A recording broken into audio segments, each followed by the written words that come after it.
Хайырлы көн, Татарстан. Хайырлы көн, хөрмәтле телевизор караучылар. Мин Айзилә Батырханова һәм тапшыруыбызның иҗат төркеме 24 ноябрь иртәсендә һәр барчагызга көн буена җитәрлек күтәренке кәеф теләп, туры эфирда тапшыруыбызны башлыйбыз. Күренекле язучы Зиннур Хөснияр «Хуш авылым» дип исемләнгән китабында менә мондый юллар китерә. Яшь чакта адәм баласы артка борылып карамый. Яшь чакларда бала чакның матур төшләре дә керми әле. Яшын кырыклардан узганнан соң, артка таба ешрак борылып карыйсың. Һәм бәндән шул халәттә гомере буе яши. Истәлекләр, матур хатирәләр белән. Татарстанның ат казанган артисты Халидә Бигичева да күптән түгел Казанда узган иҗат кичәсендә әнә шул якты, матур хатирәләр белән уртаклашты. Бер ара сәхнәдән китеп торган үзенчәлекле тавыш, моң иясе Халидә Бигичеваның Казан тамашачысына әйтер сүзе күп җыелган. Халык та аны бик сагынган.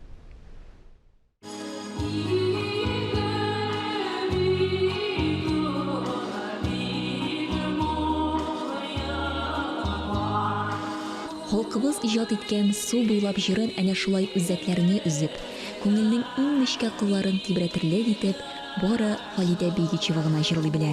Халык иҗат иткән сүзләргә Халидә ханымның әнисе тагын 2 юл өсти. Кызым, син бу җырны әнә шулай озын итеп җырласына дип васыятен әйтеп калдыра ул.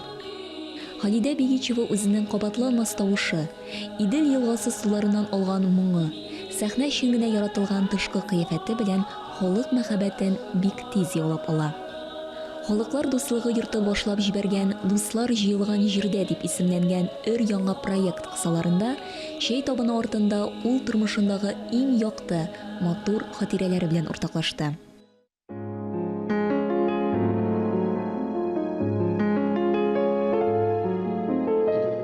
Халидә Бигичева 1954 елда Нижгар өлкәсе Кызыл Октябрь районы Шүмбәли авылында механизатор гаиләсендә дөньяга килә.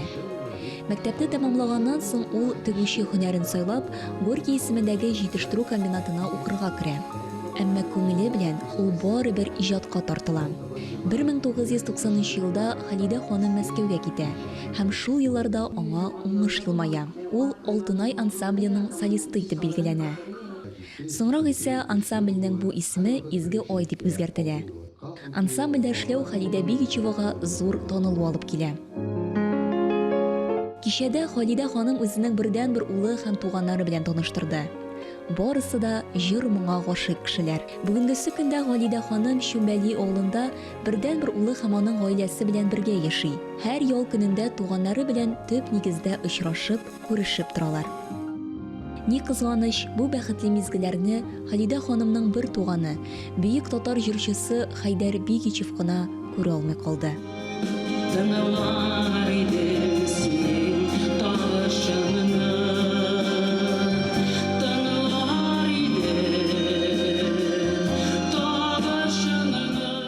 Халыклар дуслыгы йорты директоры Ирек Шәрипов белдерүенчә, дуслар җыелган җирдә проекты дәвамлы булып, пәнҗешәмбе көннәрендә Халыклар дуслыгы йортында узачак.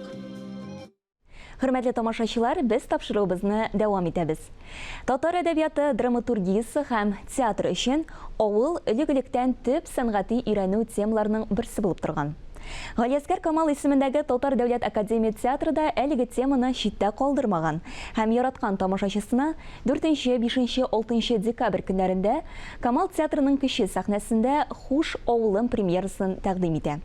Бүгенге тапшыруыбызда без спектакльнең куючы режиссеры Айдар Жаббаров һәм спектакльдә катнашучы Гүзәл Гөлвердиева белән премьера турында әңгәмә корабыз. Исәннәрмесез, хөрмәтле кунаклар, хәерле көннәр сезгә. Гадәттә инде Камал театры премьералары алдыннан бик тә матур, кызыклы видео чакыру әзерли һәм ул инде театрның рәсми сайтында, социаль челтәрләрдә урын ала.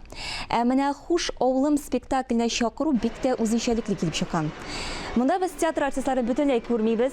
Бу кемнәрнеңдер шәхси архивларында сакланган иске язмалардан үзекләр. Һәм инде тамашачыда, шәхсән минем үземдә дә сорау туды. Бу нәрсә? Бу документаль спектакль булачак, Алла бирса.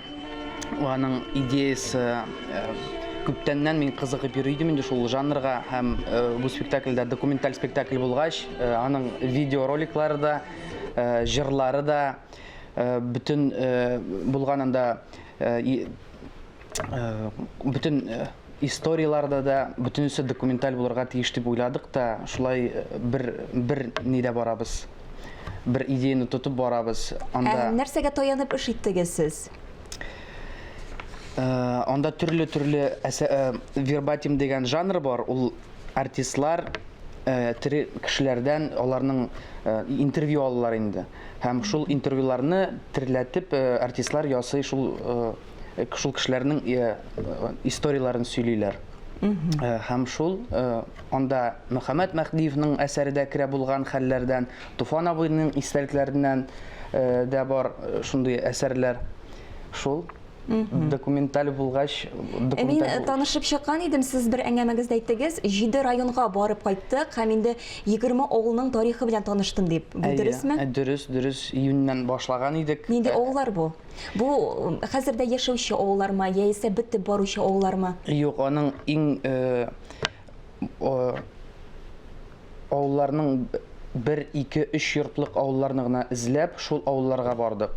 Анда кешеләр ничек яши, нигә алар анда калганнар, нигә ул шулай биткән дип белешеп, интервьюлар алып йөрдек һәм шуңа нигезләнеп инде спектакль курдык. Димәк, бу шундый проблемалы сюжет булачак монда, яме? Әйе. Чынлап та хәзерге менә миңа үземә дә кызык булып китте. Ничек яшисең менә мондай 1-2 кешелек авыллар? Төрлесе бар. Кемдер үзе шәһәрне яратмыйча качып киткән авылга үзем генә рәхәтләнеп яшим ди. Кемдер китәсе килә, ләкин уже китә алмый. Кемнең нинди төрле анда тормышлар, төрле язмышлар дөрес. Сез инде әйттегез, документаль жанрны театр телендә башка төрле вербатим дип атыйлар, ягъни безнең актер тамашачы белән әңгәмә кора. Гүзәл, белүемчә, бу сезнең вербатим жанрында беренче тәҗрибәгез, әйеме? Юк. Юкмы?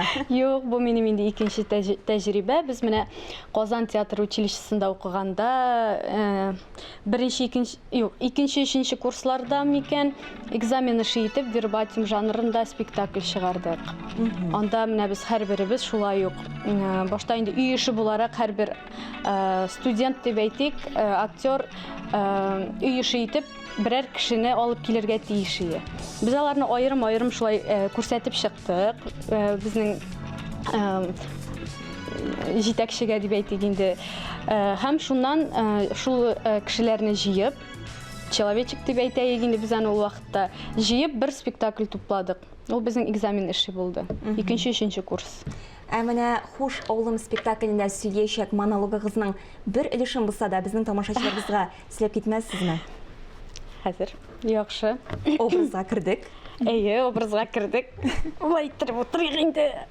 Сез улы хатынмы? Безнең гомумән барысы да улы яшьтәге кешеләр. Чәчүне чәчтек. Бер-ике көт катын инде. Яктан килгән шофер. Özdə tüləsək ditdə bit. İqoldu budayımız. İki-üç qatın indi. Dişlərə xəzər. Şofer əydə alıb qaytığız üyigizgə deyil. Üyigizgə alıb qaytığız. Kaldırmağız ulsan almıydı. Nəsə deyən bit alıb qaytağız. Qaytırğa xəzər. Başınadan düşdük. Birer kapsık buday. Hazır düştük de dişlerge binarga biteli cılga aşağı cılga arkalı çıgarga kirek kaytırga. Onda bucakta cırtlar var idi eli. Aferin, dek rahmet. Güzel. Ayдар, biz de bilemiz, siz şu kadar yaş bulduğunuza qaramazdan bek təvəkkəl rejissor. Gayaz İshaq əsəri boyunca qoyulğan Turmuş mu bu spektaklində siz etüd olımın bek usta kullandığınız. Mənə dokumental janrға келгәндә үзегез өчен аның нинди яңа якларын ачтыгыз? Ул безнең өчен ниндидер бер ниндидер бер тамашачы белән ниндидер бер авылдашлар очрашу кебек булырга тиеш дип уйлыйбыз. Һәм инде ул документаль дигәч теге аның 2 сәгатьме, сәгать ярымы утырып гел сөйләү генә булмас, анда этюд ысуллары да булачак, Алла бирсә. Шуңа күрә анда минем өчен ул ниндидер бер җылы очрашу кебек булырга тиеш.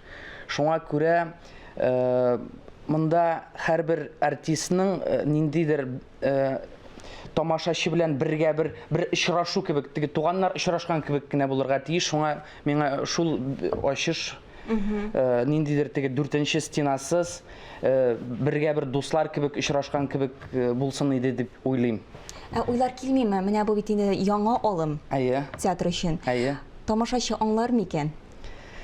Карарбыз. Вербатим бит ул барыбер катлаулы жанр. Катлаулы, ләкин минем өчен, мин хәзер репетициялар бара, прогоннар бара, минем өчен кызык. Димәк, миңа ошаса, минем йөрәгемә эләксә, димәк, кемгәдер дә эләгергә тиештер дип уйлыйм. Менә аның хәтта исемендә сез бик үзенчәлекле итеп тәрҗемә иткәнсез. Хуш авылым, я не вернусь дип атала, име? Ни өчен мондай тәрҗемәгә тукталдыгыз? Ул хуш авылым физик яктан түгел, хуш авылым белән теге хушлашабыз дип. Ул ничектер бер авылның бер чоры бетә дип уйлыйм мин хәзер. Вот күпме интервьюлар йөрдек, сөйләштек. Авылның нидер бер эпохасы чоры бетә һәм шул чор белән чор турында сөйләшеп, шул чор турында сөйләшәсе ничектер уйлыйсы килә иде. Бу проблемасына күптәннән борчыймы? Менә бу авыллар бетү темасы. Ул күптәннән уйларым бар иде, ләкин хәзер пандемия вакытында ничектер документаль якка никтер тартылды, чөнки хәзер кешеләрнең тормышлары шундый дөньяда, үзебездә, бер-беребездә шәһәр тормышлар шундый авырайыпмы, катлаулырак булып китте һәм шул тормышлар теге өчен барлыклар кызыграк булып тоела миңа хәзер.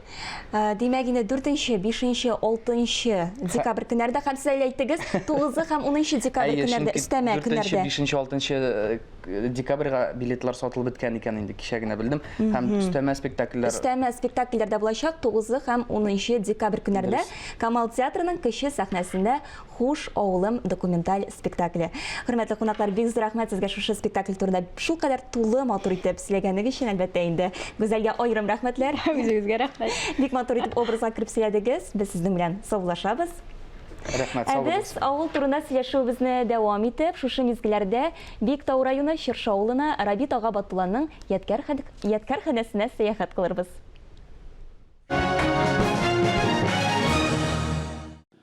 Исән саулармысыз, хөрмәтле тамашачылар. Без тагын Чыршы авылының ядкарханәсендә, ягъни музейында.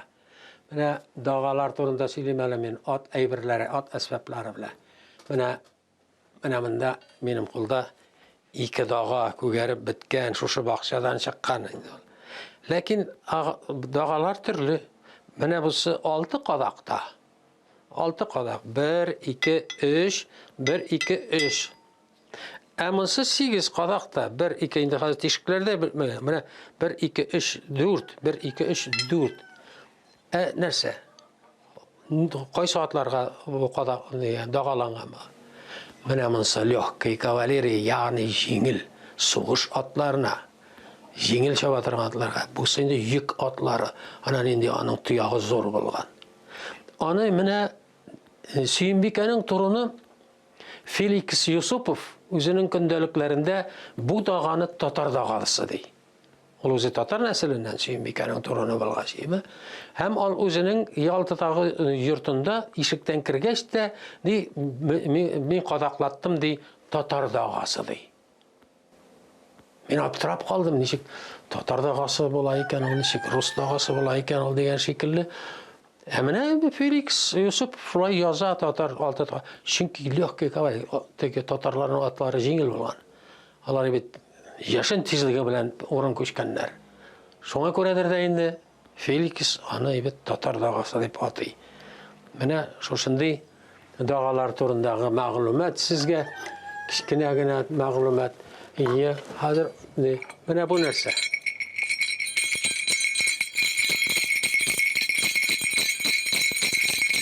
Hey! Атлар килә! Кагылың! Кагылың, тапталмагыз! Тапталмагыз! Бу атның дугасына эленгән шөлдер дип атара.